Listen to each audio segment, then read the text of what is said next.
Assalamualaikum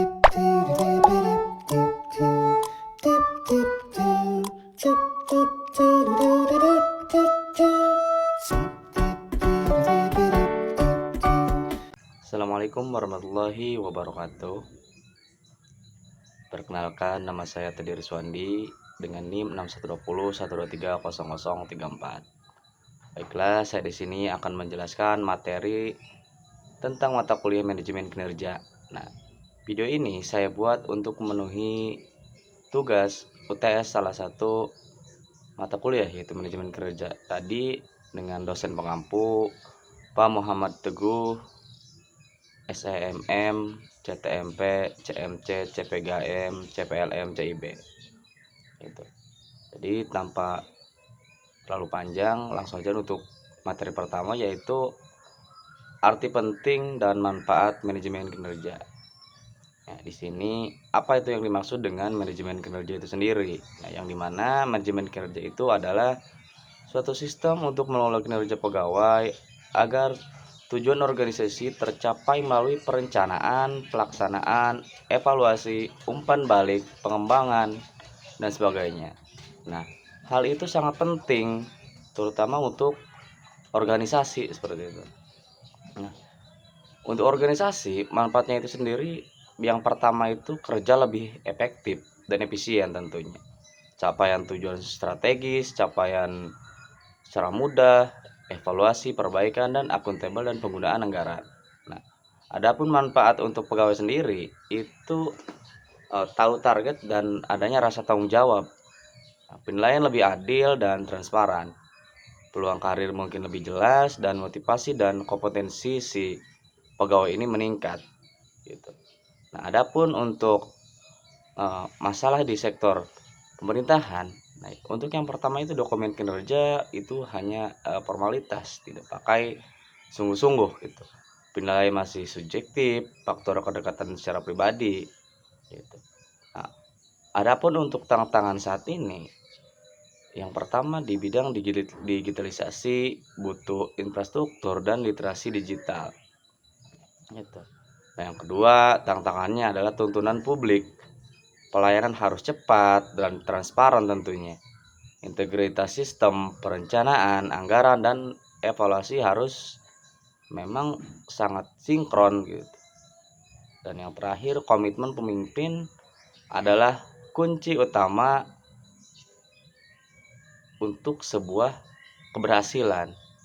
Jadi kurang lebih seperti itu. Intinya manajemen kinerja itu bukan hanya sekedar penilaian tahunan saja, akan tetapi proses berkelanjutan untuk meningkatkan yang namanya kinerja sebuah organisasi ataupun sebuah perusahaan dan pelayanan publik. Nah, keberhasilan itu tergantung kayak tadi, toh itu di pemimpin, komite pemimpinan, budaya kerja yang memang berorientasi hasil, dan pelaksanaan yang memang konsisten dan objektif. Kurang lebih seperti itu.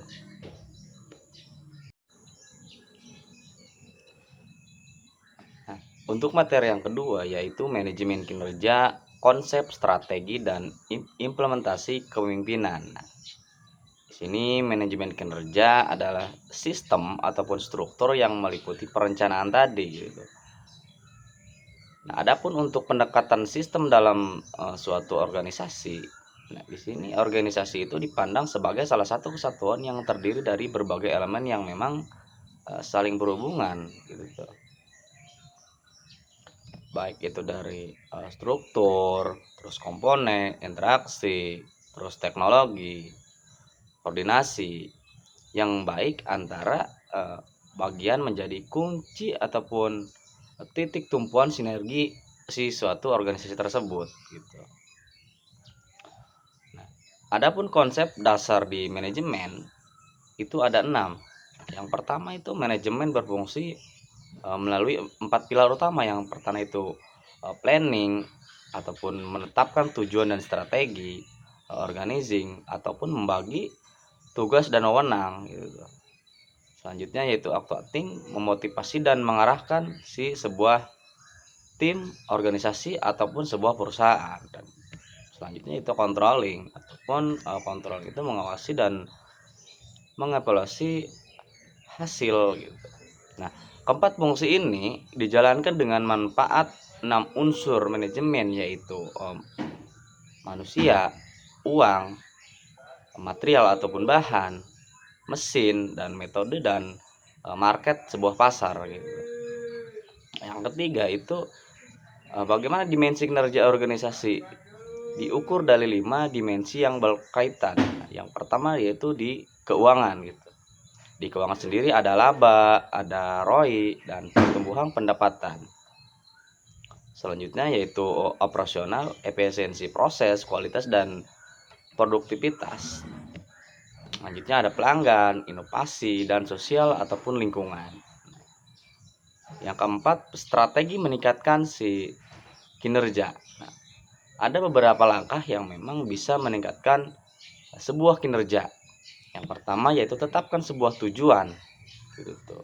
Yang memang tujuan tersebut harus terukur secara spesifik dan dapat dicapai bersama-sama, relevan, dan memang harus membutuhkan waktu yang memang matang gitu. Selanjutnya latihan dan kembangkan kompetensi si karyawan. Terapkan sistem penilaian secara objektif gitu. Selanjutnya berikan motivasi dan penghargaan yang adil kepada si karyawan supaya apa? Supaya si kinerja karyawan tadi itu meningkat secara tidak langsung gitu. Dan yang poin kelima, pastikan si kepemimpinan yang memang efektif, arahan yang jelas, nah terutama di bidang komunikasi gitu. Yang terakhir yaitu lingkungan yang memang harus kondusif.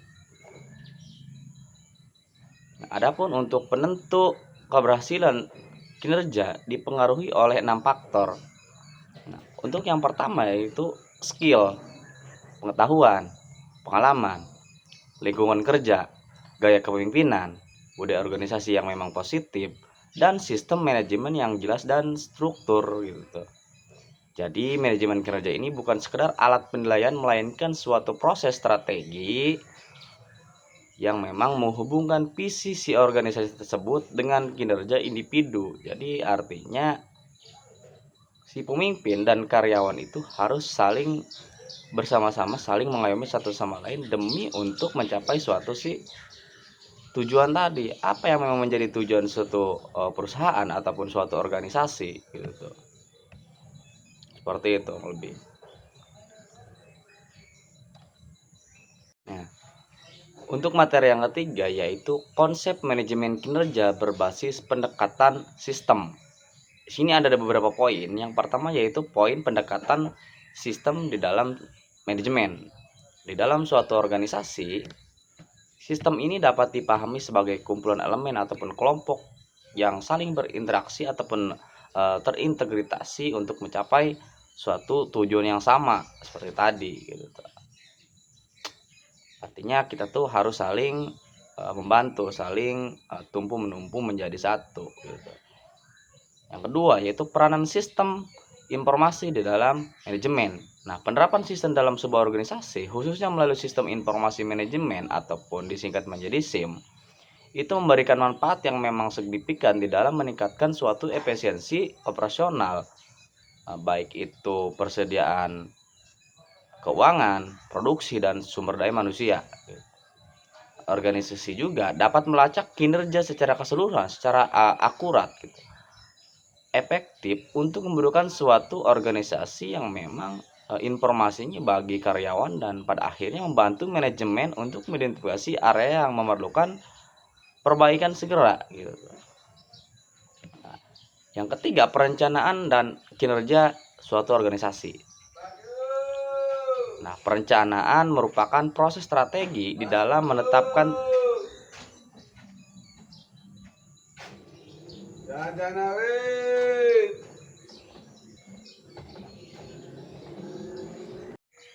Nah, yang ketiga yaitu perencanaan dan kinerja organisasi. Perencanaan merupakan proses strategis awal dalam menetapkan suatu tujuan serta menentukan tindakan yang memang diperlukan untuk mencapai tujuan yang berfungsi sebagai panduan bagi manajer dalam mengarahkan sumber daya manusia ini. Nah, proses ini melibatkan penyusunan strategi umum dan rencana untuk meningkatkan ataupun menyelaraskan suatu aktivitas organisasi tersebut ataupun sebuah perusahaan gitu. Adapun faktor yang memang mempengaruhi si perencanaan.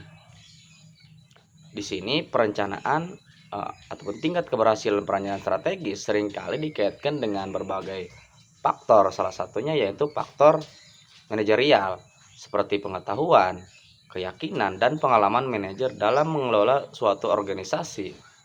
Kompetensi manajer tersebut diyakini dapat mempengaruhi intensitas serta kualitas dari perencanaan yang memang disusun dari awal tadi gitu. Namun perlu dicatat bahwa temuan studi menunjukkan adanya karakteristik manajerial tidak berbanding lurus dengan tingkat intensitas perencanaan strategi yang dihasilkan gitu. Jadi kurang lebih seperti itu.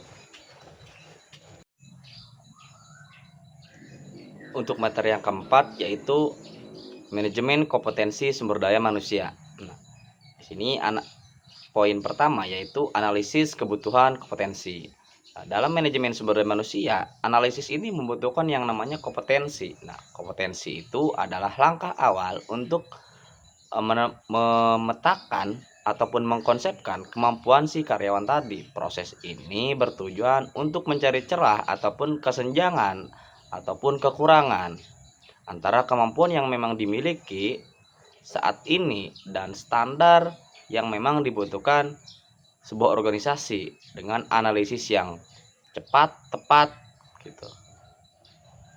Nah, organisasi ini menentukan adanya yang namanya pelatihan yang benar-benar dibutuhkan agar investasi pengembangan sumber daya manusia itu tidak sia-sia gitu. Yang kedua, jenis-jenis kompetensi. Ada yang namanya hard skill dan soft skill gitu. Nah, kompetensi karyawan ini dibagi menjadi dua pilar yang memang harus seimbang tadi antara hard skill dan soft skill. Yang pertama hard skill yaitu kemampuan teknis yang memang spesifik dan nyata yang dapat diukur secara objektif seperti penguasaan alat, teknologi ataupun prosedur kerja tertentu. Semisal si orang ini bisa ataupun bisa mengendalikan suatu apa gitu tuh, sementara mikroskopis ataupun kalau misalkan di dalam pertambangan itu mengerjakan mesin gitu. Nah, selanjutnya yaitu soft skill. Nah, soft skill ini kemampuan interpersonal yang berkaitan dengan karakter dan cara berinteraksi seperti komunikasi, kepemimpinan, kerja sama tim, dan etika kerja gitu. Ini soft skill, artinya ketika memang si karyawan ini mempunyai yang namanya soft skill, kawan-kawan ini bisa yang namanya bekerja sama tim. Jadi tidak ada yang namanya besar kepala, artinya satu sama lain saling membutuhkan dan saling mengayomi satu sama lain gitu tuh. Jadi seperti itu kurang lebihnya itu. Nah, adapun untuk metode pengumpulan data kompetensi itu bisa melalui berbagai data yang memang bisa akurat, baik itu diwawancara, observasi ataupun secara kuesioner gitu. Wawancara itu berdiskusi langsung nih dengan pemangku kepentingan ataupun si karyawan tadi. Observasi kita melihat secara langsung di depan mata kita gitu. Bagaimana si karyawan ini bekerja di lapangan tadi? Apakah sesuai dengan yang memang organisasi kita butuhkan atau tidak? Selanjutnya yaitu kuesioner. Kuesioner ini menggunakan formulir segi penilaian ataupun survei untuk mendapatkan data dari banyak orang sekaligus. Artinya tentang si A gitu. Nanti dibikin kuesioner dan disebarkan di seluruh karyawan. Bagaimana kinerja si Anu? Contohnya seperti itu. Nanti dibikin tuh dan dirumuskan titik temunya seperti ini. Itu untuk materi yang keempat. Nah, untuk materi yang kelima yaitu strategi perencanaan organisasi. Di sini ada berbagai banyak poin di sini. Yang pertama yaitu hakikat perencanaan strategis. Nah, perencanaan strategis adalah proses jangka panjang untuk menentukan arah organisasi ataupun arah mata angin organisasi ke depan. Nah, ini bukan sekedar untuk membuat daftar tugas saja, melainkan upaya yang dilakukan suatu organisasi untuk melakukan ataupun mengupayakan suatu disiplin untuk menentukan identitas suatu organisasi tersebut. Apa yang memang ingin dicapai si organisasi ini, gitu. Nah, poin selanjutnya yaitu analisis situasi atau SWOT and PESTEL gitu. Nah, sebelum menentukan strategi, organisasi ini harus benar-benar memahami kondisi medan perang ataupun kondisi di lapangan. Artinya organisasi harus melakukan analisis secara internal, mengidentifikasi kekuatan dan kelemahan dari dalam suatu organisasi ini gitu. Apa kelemahannya gitu. Yang kedua yaitu analisis eksternal ataupun luar gitu. Nah, melihat peluang dan ancaman dari luar mencakup salah satunya faktor ekonomi, politik, sosial, teknologi, lingkungan, atau mungkin bahkan di hukum gitu tuh. Jadi ini harus benar-benar memahami kondisi di lapangan, baik itu internal ataupun eksternal tadi. Yang selanjutnya yaitu Office of Strategic Management ataupun OSM. Nah, banyak organisasi yang gagal karena strategi yang hanya tumpuannya itu tidak kuat ataupun pondasinya tidak kuat. Bahkan ada yang mengatakan pondasi organisasi harus benar-benar keras gitu tuh, jangan lembek seperti kertas. Nah, OSM ini adalah unit yang berfungsi untuk sebagai tumpuan suatu organisasi gitu. Nah, perannya adalah memastikan semua bagian organisasi tetap selaras dengan tujuan besar dan mengintegrasikan strategi ke dalam sistem anggaran serta manajemen sumber daya manusia gitu. Itu untuk materi yang kelima. Nah, terakhir yaitu materi yang keenam, manajemen kinerja dan perbaikan. Di sini ada 3 poin. Yang pertama yaitu prinsip manajemen kinerja. Nah, manajemen kinerja tadi adalah sistem kerjasama yang berkelanjutan antara atasan dan bawahan gitu. Fokus utamanya bukan hanya menilai hasil akhir, tapi memastikan setiap individu dan tim ini berkembang sehingga produktivitas organisasi dan secara keseluruhan meningkat secara konsisten. Artinya si atasan dan bawahan ataupun si pemimpin dan anggota itu harus saling mengayomi gitu tuh. Jangan saling menindas satu sama lain. Agar bagaimana caranya suatu organisasi ataupun suatu perusahaan bisa mencapai suatu tujuan yang sama gitu tuh. Nah, yang kedua yaitu pengukuran kinerja yang efektif. Nah, kinerja tidak bisa hanya dikira-kira, harus diukur dengan metrik yang jelas. Nah, proses ini menetapkan target, pemilihan indikator keberhasilan, dan pengumpulan data yang akurat agar hasil evaluasi bersifat objektif itu yang akan nantinya dapat dipertanggungjawabkan gitu tuh. Selanjutnya yaitu poin yang terakhir, rencana perbaikan kinerja. Jika kinerja karyawan berada di bawah standar, organisasi menyediakan Performance Improvement Plan, yaitu PIP. Ini adalah dokumen yang resmi yang berisi target yang jelas, SMART, bantuan pelatihan atau bimbingan serta batasan. Jadi waktu tertentu bagi karyawan untuk membuktikan peningkatan kinerja sebelum diambil tindak lanjutan gitu. Mungkin cukup sekian materi-materi yang sudah saya jelaskan. Kurang lebihnya saya mohon maaf. Akhirul kalam. Wassalamualaikum warahmatullahi wabarakatuh.